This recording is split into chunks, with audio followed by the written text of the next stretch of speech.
chers confrères, consoeurs, vous allez nous excuser. Le représentant de l'inspecteur général de finances, de la Linguité, M. Guy-Marie Moukouba, n'a pas eu mandat pour répondre aux questions des journalistes. Il y aura un moment dans les préparatifs, dans ce que nous appelons débat citoyen. Il y a un moment où nous allons inviter les journalistes. Ça arrive bientôt. Alors gardez vos questions, vous aurez à les poser toutes. Merci bien. Voilà, merci donc, comme tout ça, IGF comme artiste. Merci. Oui. Donc merci pour Tokenemoki parce que j'aurais préféré que nous appelions déjà Minda. Nous déjà parce que c'est vrai que ton côté a besoin de la monnaie, mais pour la qualité de l'image. Donc, nous avons beaucoup de choses. Ce qui vraiment, j'aime aussi, ça m'a quoi. J'aime. Au moins, nous avons beaucoup de choses. Mais on peut ça les musiciens pouvoir tout ça dans la montée. On peut ça pouvoir tout la montée. On a les musiciens, ce qu'on va dire, est-ce qu'on dirait que vous allez sauter? Poutine a attaqué l'Ukraine. D'après eux, vraiment, nous avons ça à moi. Attends, bengi kutu sadik mais attends la possible de Jackson outside the hotel. C'est-à-dire que nous avons les sika ya mwesuka. Ya mwana babaki nazoyina tuna. Merci. Tony Coco RTGA. Monstre. D'abord, félicitations à titre Oyo. Merci. Interpellateur et puis constructif. Il y a IGF. Mais ma question, je voudrais quand même savoir, Monstre d'amour, pourquoi vanter l'IGF? Est-ce que c'est justement pour contribuer au civisme ou bien c'est un coup de pub seulement pour cet organe de contrôle? Voici ma question. En tout cas, c'est ma question, pour avancer bien. Hein?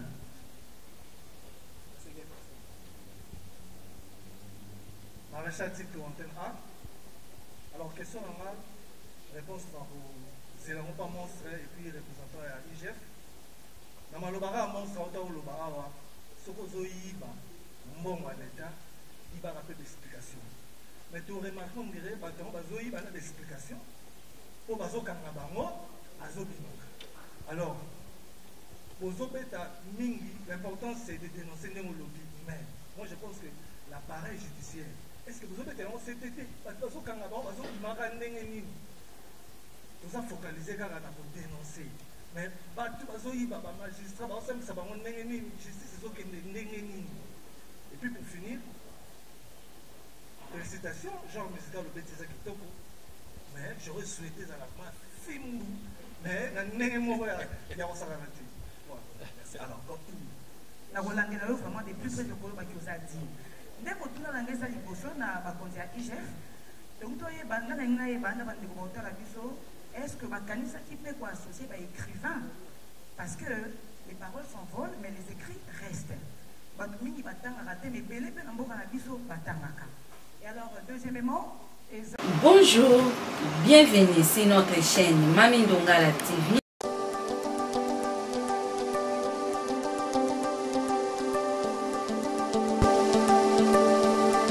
N'hésitez pas à vous abonner sur notre chaîne Mami Ndongala TV, likez, commentez, partagez. On est ensemble, notre Dieu vous bénisse beaucoup, abondamment, abondamment. Je vous aime beaucoup de tout mon cœur. Je suis votre sœur, votre maman, Mami Ndongala. Le point de presse du jour. Si nous pouvons nous lever, pour l'hymne national, le debout congolais. Merci. La technique.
me souffler à l'oreille que la majorité de la presse qui est ici présente font des émissions en lingala, donc il serait mieux que le point de presse d'aujourd'hui se passe aussi en lingala, donc on va être parfois bilingue.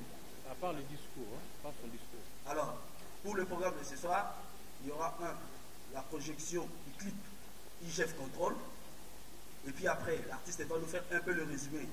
Il y a concept Yanzem Douana, et nous aurons le mot du représentant de l'IGF qui est ici sur place, et après, il va suivre la série de questions-réponses. Alors, avant que nous lançons, nous donnons la parole à l'artiste, nous allons se mettre d'accord. La conférence de presse, il y a Lelo, et ça, pour tourner autour de la chanson IGF Control. C'est vrai qu'il peut y avoir des questions d'actualité. Il serait mieux si quelqu'un a une autre question à part où ils ont concerné manifestation à Lelo. Après, peut-être la conférence de presse, l'artiste peut accorder des interviews ou des émissions même, mais pour Oetali manifestation, je vous prie vraiment de tirer dans la carte à contexte. Parce que le sujet IGF, c'est un sujet très sensible. Le Bibisonio surtout, par lequel IGF a son salaire, détournement, le peuple a besoin de comprendre qu'est-ce qui se passe exactement et comment l'IGF fonctionne. Ce qui déjà à notre niveau, de désorienté avec plusieurs autres sujets qui n'ont rien à voir avec la manif d'aujourd'hui, au risque de s'égarer. Donc je crois que je parle aux professionnels des médias, parce que c'est grâce à vous que le message sera relayé à un plus grand nombre de gens. Pour ceux qui déjà ont raté, ça va servir à rien. Au hasard la question autre à part manifestation, je crois qu'à la fin, il pourra le faire. Pour l'instant, on va donner la parole à l'artiste. Dès qu'il finit, on va nous projeter le clip. Et puis après, nous aurons le représentant de l'IGF qui va nous assurer ma question-réponse autour de la chanson et autour de l'IGF. Merci. Voilà. Comme on est dans un protocole qui est à son sens, donc on préfère prendre le représentant de l'IGF pour son petit mot. Merci.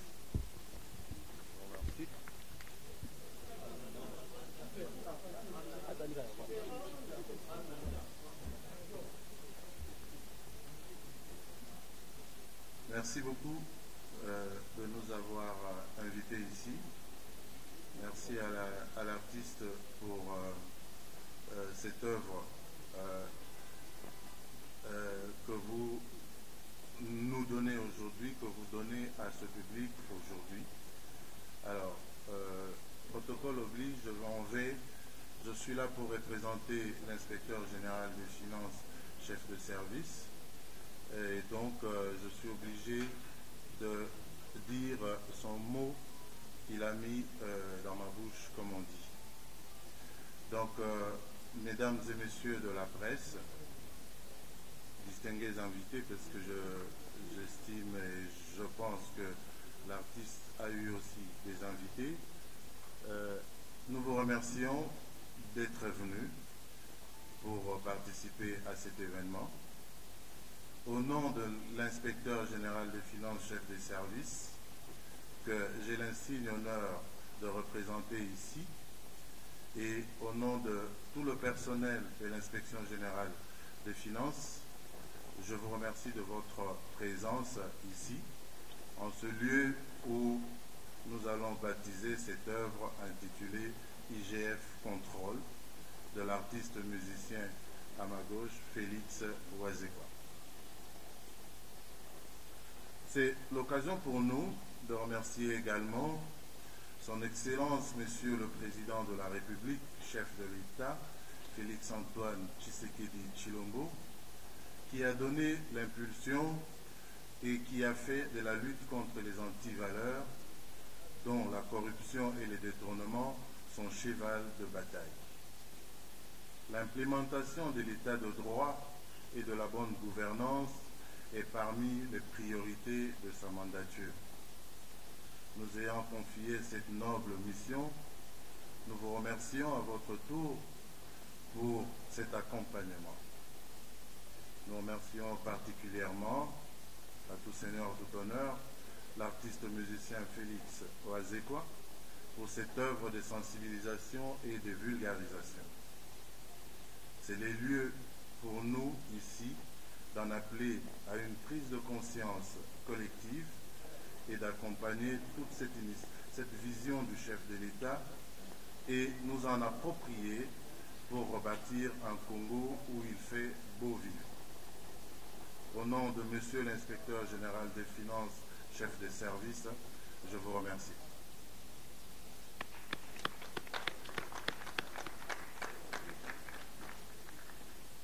Merci. Après Maloba, il y a représentant, il y a l'inspecteur général des finances, M. Alingue de Gilles.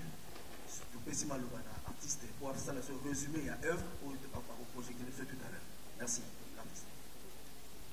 Oui, bonsoir. Oui, allô. Bien.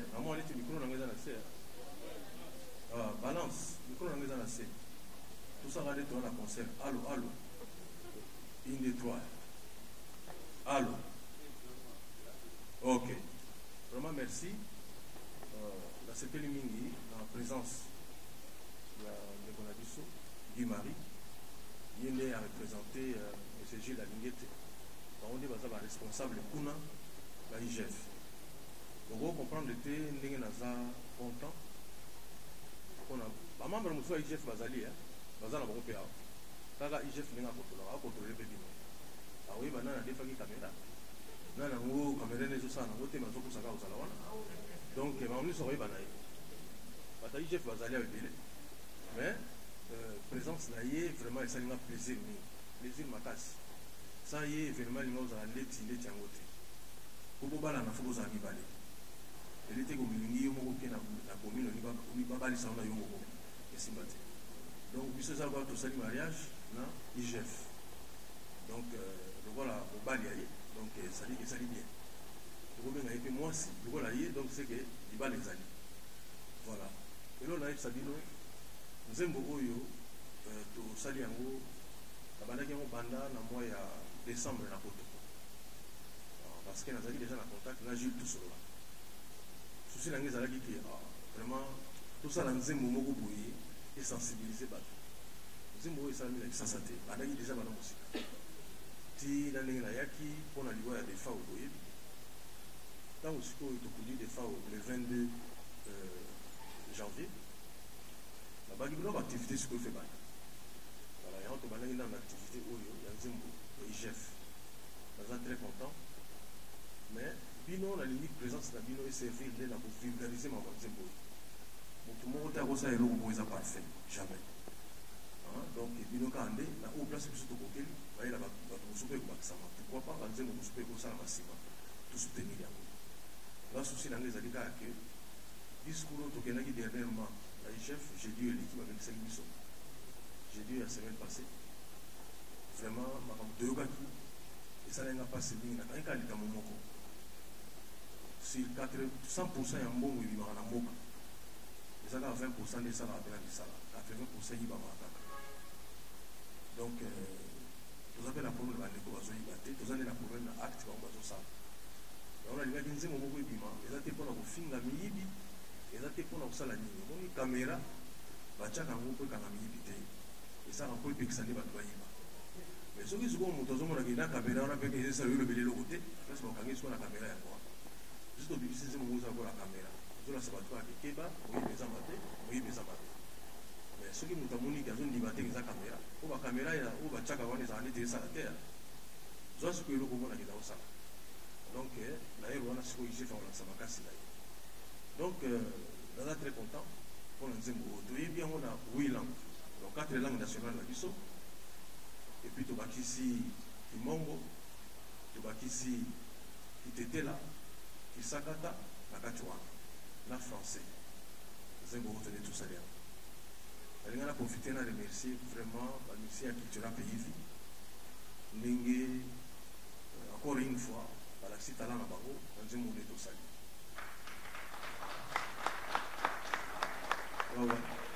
Chef d'orchestre, ça va, non? Oui, chef d'orchestre, ça va, sous direction, il y a une émission de ça. Il y a une émission. Il y a comme ça. Makambo, ils ont un côté, quoi. Ils ont chef d'orchestre, Eclipse Mososo, livre d'or. Wabidea. Derrière comité. Voilà. Donc, vraiment, même 2 ans, on a salué la photo. kaka ye tozokamba orchestre azosala makambo surtout po toza kokuta ngo ndenge na kuti yango vraiment so tokobetela yesu maboko.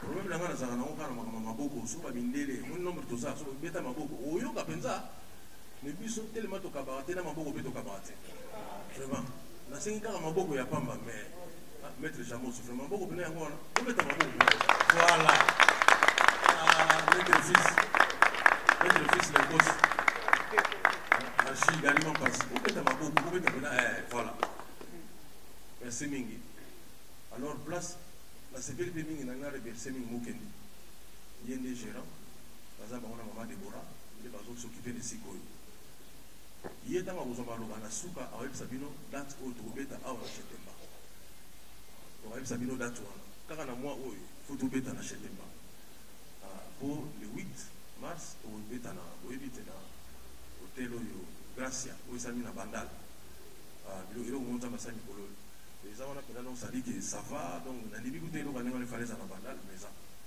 voilà mais souci na ngai ezalaki le 8 wana nazala nanga awa po Christy Diamond akobeta fale nazala nde évité na ye mais bayelinga mo lisusu concert voilà donc na souhaité ka bonne chance na Christy mpona concert biso tokozala na bandal na suka nango ndenge okende ya koloba peut-être ndenge oloba siko oke na suka alors soki nzembo ezali prêt totala nano nzembo wana ata 2-3 fois parce que à partir de nzembo nde opesa mpe bandeko na biso bajournaliste bamituna bakestion ekoya place pourquoi boye kaka ndenge modérateur alobi Cédric Abazi totourne mingi na likambo ya nzembo vraiment nakosisa maloba te sans koremercier Jules alingi te vraiment asalaki confiance et puis nazoremercier nzambe na ngai oyebi wana azala moto asambelaka mingi yawe nazoremercier parce que bamakambo boyokaki ya maboko eyibamaki soki komona kaka ebimaki me nzembo olinga nasalako te talaka moyibi yo moso ozoyembela soka miyibi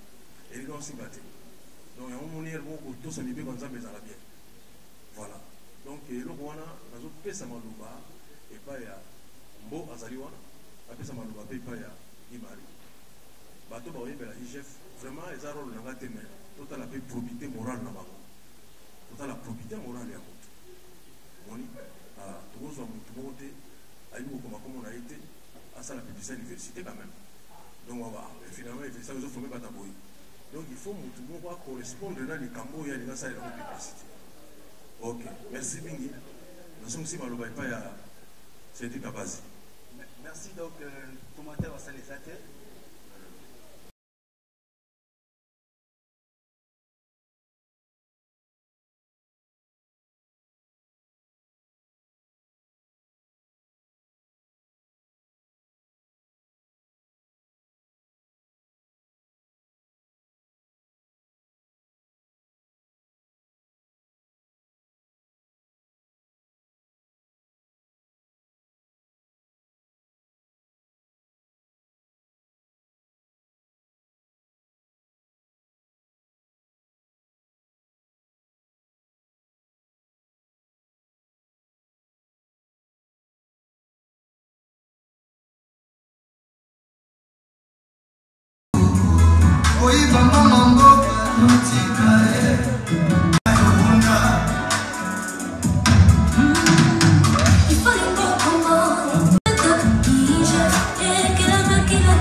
bato baza na posa ya kozwa yango donc bakokota na site na ngai ya Félix Wazeka officiel bazwa nzembo wana na YouTube évidemment bazwa nzembo wana oyebi tobisana lisusu ba CD te tobisa mpe lisusu bakasete te ekomaka makambo boye YouTube bazotala donc eza déjà disponible na YouTube Félix Wazeka officiel bazaka en fait na bachaîne mibale chaîne mosusu koma nango Cultura Pays Vie News wana sikoyo ezalaka baactivité nyonso tu etali cultura barépétition omona bamusicien bazobeta bazoyemba bazobina tosala yango na Cultura Pays Vie News voilà nzembo ndenge bomoni wana moto aréalise yango komona ye Jefte Ibuka soki Jefte azali awa ozala bien aya bamona Jefte Ibuka Jefte azali te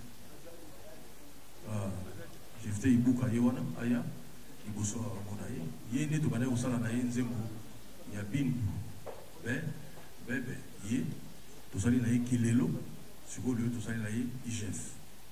Comment on a Jefte Ibuka, peut-être la cause en a moins à Koloba, Jefte Ibuka.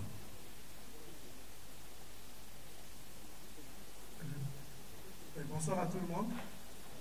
Moi, c'est Jefte Ibuka, le réalisateur et producteur de vidéos et films. Voilà, je suis entrepreneur dans l'audiovisuel. J'ai ma propre boîte qui s'appelle Tout Facile Studio. Donc, je travaille avec l'artiste. Il aime ce que je fais, il aime ce que je suis. La raison pour laquelle il m'a donné confiance pour ce clip prestigieux pour lui. Et voilà la raison pour laquelle nous avons eu à élaborer le scénario. Ensemble, j'ai essayé d'agencer certaines idées pour, n'est-ce pas, donner un éclairage par rapport à l'histoire. Parce que nous avons pensé sur le vraisemblance. Parce que le message doit passer au dépend des images. Voilà, vous avez vu la conception. C'était parvenu par son idée. Et moi, j'ai essayé de peaufiner. Donc, c'est un peu ça. En français, on peut peaufiner. Il dit peaufiner, vous voyez bien, on a tout bateau, on a caméraman, vous voyez peaufiner. Sinon, vous voyez, au fin, on a peaufiné bino. Voilà. Alors, Sugoyo, merci. Un journaliste, tout ça en sorte que, avec tout ça, on a un élément, c'est mieux que les quoi. Donc, on va dans la série à 5-5 pour être le plus rapide. Comme ça, vous avez la question pour salir. Donc, qui a déjà c'était côté, il y a maman qui arrive, il y a 3 personnes, 4. Donc, ça, on a la série à 5-5. Merci. Parce que, au Landelayo, Félix Oisé, à 90% de Golo Bakosani. La Rolandelayo, vraiment des plus près de Golo Bakosani. Dès que tout le monde a dit que na bakonzi ya IGF, donc toi banda na ngina banda bande ko monter la biso, est-ce que bakanisa qui peut quoi associer ba écrivain parce que les paroles s'envolent mais les écrits restent. Batu mingi batanga raté mais belé pe mboka na biso batangaka. Et alors deuxièmement, eza motuna na yo décroiser quoi. Bino mo déjà au départ artiste au sale la marambo embarati. Pour preuve, Boemba Babolingo, bas sujet belé au bino bozara bino unité bosel la raté. Alors combien de pourcents faut mon tout ozo pesa nanze oyo yo yembi que éco sensibiliser c'est bien beau pour accompagner nzembo. Mais est-ce que éco qui s'amiye bikoiba parce que ba bien on les a bien public. Nanze aux assure baboyo ka yango pe pakoto sa barotika. D'autant plus que bino mo bosel la norme en boemba raté. Merci. Merci. On passe à la deuxième personne. Comme moi, des femmes, tout privilégiées, c'est une troisième personne, ils ont la caquille. Merci. Merci. Gisèle Fouy, Canal Numérique Télévision.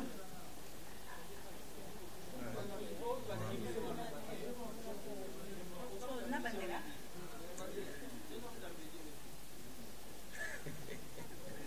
Excusez-moi. Gisèle Fouy, Canal Numérique Télévision. Déjà, je tiens à féliciter Monstre d'amour, et aussi à IGF pour la sensibilisation, c'est très bien. Voici qu'on a eu le Mokolobi, Bomoko, excusez-moi, on a combien de mots, pour nous avons ma casse. Bomoko et les Bakomara et les Mboyabobo tombent les pourquoi expliquer là? Parce qu'il y a un zéro à l'Olympique. Tokuma et les Mboyabobo. Merci. Na IGF, papa. Mais nous, vous avez pour la contrôle, il y a une entreprise non seulement, tout pays, il y a une banane. Et ceux qui, vous avez pour la entreprise non seulement, s'il vous plaît. Il y a des réseaux sociaux. Donc, comme il n'a pas si on a les réseaux sociaux, pourquoi? Parce que, parce que la Chine, va commencer à la maquille à l'hôpital.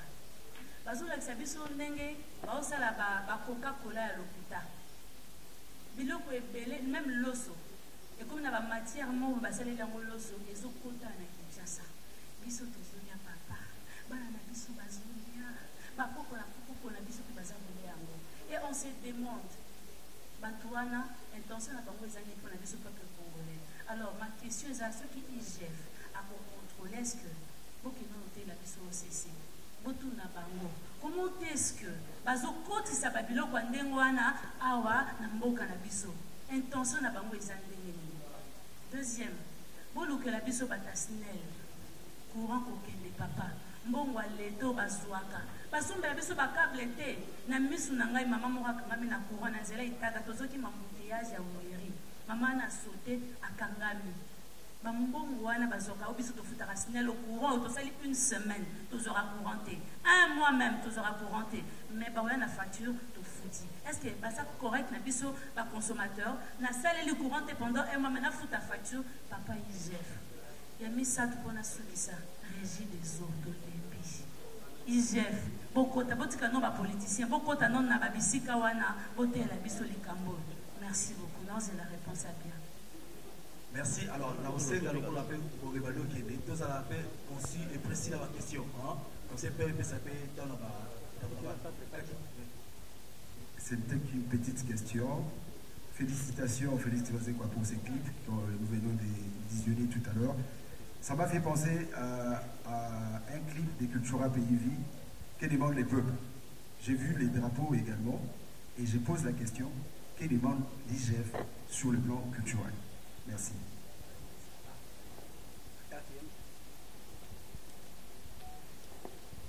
Merci. Tony Coco, RTGA. Monstre. D'abord, félicitations à titre Oyo. Merci. Interpellateur et puis constructif. Il y a IGF. Mais ma question, je voudrais quand même savoir, monstre d'amour, pourquoi vanter l'IGF? Est-ce que c'est justement pour contribuer au civisme ou bien c'est un coup de pub seulement pour cet organe de contrôle? Voici ma question. En tout cas, sur ma question, ça pour avancer bien. Hein?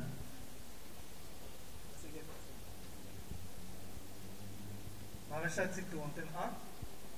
Alors, question normale, réponse par Zélango pas monstre et puis représentant à IGF. Dans ma lobara, monstre, autant lobara, Sokozo Yiba, mbongo l'État, il va rappeler d'explication. Mais tu remarques, on dirait, Bazo Yiba a d'explication. Pour Bazo Kangabango, Azo Bimaka. Alors, Bozo Beta Mingi, l'important c'est de dénoncer les lobby. Mais moi je pense que l'appareil judiciaire, est-ce que vous avez tellement CTT? Parce que Bazo Kangabango, Bazo Bimaka Nengeni. Nous avons focalisé pour dénoncer. Mais Bazo Yiba, magistrat, Bazo Sabango Nengeni, justice, c'est ce qui est Nengeni. Et puis pour finir, félicitations, genre musical le bêtise qui topo. Mais j'aurais souhaité à la main Fimou. Mais il y a un salaire. Alors, comme tu vas une série à 5, comme notre ami est déjà ici, alors, je suis M. Nassis Moutongo de www.art.cd, le premier portail numérique des arts et culture en RDC.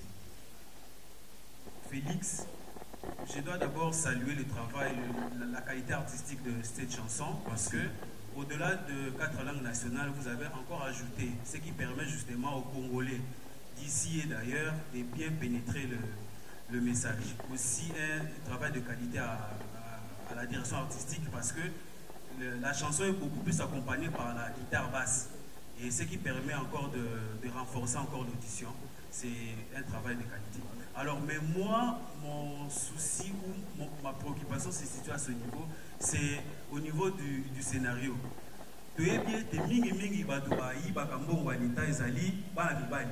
Mais scénario présenté, est-ce que c'est une contradiction, est-ce que c'est une discrimination au niveau de la ou prophétiser que merci. Donc, je crois que va noter ma question. Alors, ce qu'on va faire, la question est destinée à l'artiste, au vidéo. Chers frères, consoeurs, vous allez nous excuser. Le représentant de l'inspecteur général de finances de la Linguité, M. Guimari Moukouba, n'a pas eu mandat pour répondre aux questions des journalistes. Il y aura un moment dans les préparatifs, dans ce que nous appelons débat citoyen. Il y a un moment où nous allons inviter les journalistes. Ça arrive bientôt. Alors gardez vos questions, vous aurez à les poser toutes. Merci bien. Voilà, merci. Donc comme nous avons dit, IGF comme artiste. Merci. Oui, donc merci pour tout ce que parce que j'aurais préféré que nous appelions déjà Minda. Nous appelions déjà Carapassé. c'est vrai que beaucoup de gens ont l'idée, mais pour la qualité de l'image. Donc, Nana Boudouga, ton avis, ce qui vraiment, j'aime aussi, ça m'a dit quoi. J'aime au moins Nana Boudouga, mais au pire, ça va musicien pouvoir où tous en a besoin de monter. On dit, mais au pire, ça va pouvoir où tous en a besoin de monter. On a au lycée, ce qu'on va dire, est-ce qu'on dit les guerres aux allées sauter. Lelo, Poutine a attaqué l'Ukraine. D'après eux, vraiment, nous avons ça m'a dit. Batato bengi kutu sadik na atato la kusi Michael Jackson outside l'autre. C'est-à-dire que nous avons besoin de sika ya mwesuka. Ya mwana babaki nazoyina ona naza contre batoba nazoyiba te naza contre les alliés. Pour lelo mo ezala bien na mokili, mutakoza na paix, les alliés mabe le bien changé. Et tout soupe bizali bala ya mala mpe na lobby bakoma mabe. Donc maloba na dans nzembo ezali souhait. Comment to golo bakitolingi RDC, to na biso développement. Mokolo mosusu na yebite so bato batalaka TV mokolo wana na ngai nandimi teke Kabila wana asalaki biso kaka mpona ngai Kabila asalaki biso mpona kaka te nazotala mpena TV boye nana botuka oyoki mpena mokonzi ya mboka na epoko wana Joseph Kabila alobi olobi na nga ke o te ofungoli olobi récréation esili baporte ya bakasho efungwami toomona mpe motu okanga te alobi boye olobi ndenge wana mais bato moko baliaki mongo ya leta bakoteka baeste wana bitumba ezalaki tokangai bango telema esalaki mpasi ndenge basoda bazalaki na nzala tokomisaki bakomisana mais après enquête moko azalaki na innocent ezala nde titi mpona kofanela pamba donc mini makambo mosusu biso tomonaka na cité ezala mpena baréalité mpena te donc oyo mpe nazomona na politique eza mosusu baréalité me mingimingi bavrai réalité nazokoaprendre yango mingi pembeni ya Jules alingi te parce que dans ce moment n'engue penza ezalaka voilà yango na meka koyoka ye mingi tokutani plusieurs fois na comprendre na peuple onga na koya koyemba ntango olobi na motu ke ntango olingo yiba mbongo yiba mpe baexplication kopesa mokolo bakokanga yo je pense que phrase wana mpe kote abe moto nanga akofana pa lobi makambo oza moto ozomama azoloba naye kozwa mpe mbongo wana omona baexplication te kasi ntango ozomona baexplication te tika mbongo te tika mbongo parce que normalement batambola nzela donc moni eza mpe kote ya mpe moto mais soki maloba wana ekoki nango te wana etikali mosala ya IGF il faut pas contrôler merci mingi Julien Mfuya atuni ndenge tokozala elembo ya boboto oui omoni Gisèle c'est-à-dire que omoni motu mosusu soki omoni ye ozomona ke respect eza lokola bato basportif omona meme mosusu toloba ngo ndenge ezalaka omona mnaki sportif soki omoni omona mnaki moto afazala sportif eloko nazoluka yango wana soki omoni PDG entreprise moko ozomona mnaki moto mpena aza honnête moto mpena na makambo na ye sali akomi elembo synonyme ya boboto eloko wana elembo ozozanga biso mingi tozopesa bato tobenga bato excellence tozopesa bato barespect moko boye biso bayebi biso makambo osalaka omona mnaki osepeli na osusu te ntango babengisaki biso jeudi na IGF mama moko azwaki ezali musicienne chrétienne azwaki parole abengi Gilles Alingete excellence Gilles Alingete aboyaki yango abi tete kotika bakomo wana yango ezopesa bato moto bakasi donc c'est-à-dire que il faut vraiment tozala elembo so moto amoni nyonso mwana mnaki non moni ndeti nga natambola mingi na basportif ndeti nakosala exemple naluka wapi mettre full option ozamonga exemple moko kaka ozoma full option est-ce que ndeti kopena ozala mposa kokunda azali elembo ya makasi ozomopana elembo ya bitumba déjà ozomona voilà il faut que ba DGP ningo bateke bakoma boye mais soko moni ozomona ndaki moto aza synonyme ya honnêteté honnêteté ye aza synonyme ya kobeta makasi ya kosala te tobetela ye maboko merci wana maître jamos full option ozomona ke moto aboyi soko okutani na ye c'est-à-dire que mposana ya bitumba moko ezwi basho encore c'est-à-dire que etina so okunda eza na kote voilà il faut bien bakontinua biso so tomoni bango bapesa biso te moto akosala honnête onanie mpe na mwa vie privé omoni mpe ke eza mpe bongo eloko ndenge nalobelaka yango wana mama Gisèle aki yake batuni que demande l'IGF sur le plan culturel on dit justement IGF asengaki biso boye dans ma vie, tout sensibiliser, tout ça, la banzembo ya boyi. Et donc, même à l'école, on a un concert à Poto, on a un tout il m'a banzembo ya boyi. Banzembo moko, ils ont sensibilisé partout. Ils ont piqué ça partout. Ils allaient le moko boyi. On a dit que voilà, chérie, bimi, les gamins bimi boyi. Voilà. Bah, IGF pas les goûts, donc ça, sans ces banzembo la biso. D'une part. Et puis d'autre part, tout ça, la bateau, quand les tout on a il est moyen boboto. Biso pena to kuma pena neti il est moyen bitumba, il est moyen tiabuyo kanate, il est qu'on a malé mitoko. On a ça l'effort, oui bien, il colo oui on a ça l'effort. On a ça l'effort vraiment. La zone ici même bah jos, chez ça qui va loin là-bas. Émission nana boduka tellement là nana à maman là. Maman lobi la vie, maman soyo lingini. Au débat na pas on a tout ça ici bah. La ça l'effort. Donc, effort on a, et ça m'a payé dans les musiciens, sur l'artiste et musicien. Tony Kokwatuni, est-ce que ils ont un coup de puberté? Non, Tony, ils ont un coup de puberté. Ils ont dit que si on a un malobana, on a un passé, ils ont touché. Monsieur Robamina Kisakata, monsieur Zana Kimongo, monsieur Zana qui était là, Swahili, Chiluba. Tantôt, on a maîtrisé, mais le revenu soit là, dans la commune, c'est difficile. Et si on l'a dit, la thème, il y a un senti que ça touche énormément. Pour la petite histoire, on est tout le temps, on a eu manette, par exemple, qui bon. Excusez-moi, mon on a vendu l'IA. Il m'a dit, mon va vendre l'IA. Aux autres, qui s'accata, on a qui s'accata, puis ailleurs. Donc, aux autres, Chilouba, c'est-à-dire que c'est un salaire bon. De limiter, mon émotion, ils ont mis dans le bambou, sur toujours côté. Ils ont beaucoup de picoté. Ils ont vraiment qu'il faut sensibiliser. On est en bouillé, belé, bouillé, tout ça, on a qu'à mise en scène. Ils ont fait. On a déjà dans YouTube. On a demandé des filles, on a dit bon, ça va déjà, on a fait un Gilles, on a fait un Guimari, on a dit non, tout ce qu'on a fait, déjà. Non, il faut le lancement et ça là. On a dit qu'il faut le lancement, il est petit moment de la sagesse. On a déjà. Et souvent, tout ce qu'on a là, conférence de presse. Parce que tout le monde a marqué le qu'on a vu sur tout ça. Rapidement, ils ont l'histoire de la Bible. On a ici quand même souvent Israël, qui sont gagnés, qui même sont qui on a passé ici, passé ici, pourquoi? Il y a un soit de victoire, soit de défaite. Puis surtout, on a tendance à voir, même si on marque l'événement à sauter. Autour ça, la lilo oyo, ah oui, il a chanté, il a toujours marqué départ dans un mot IGF. Voilà, et c'est un rôle à souvenir, mais ça pour débuter.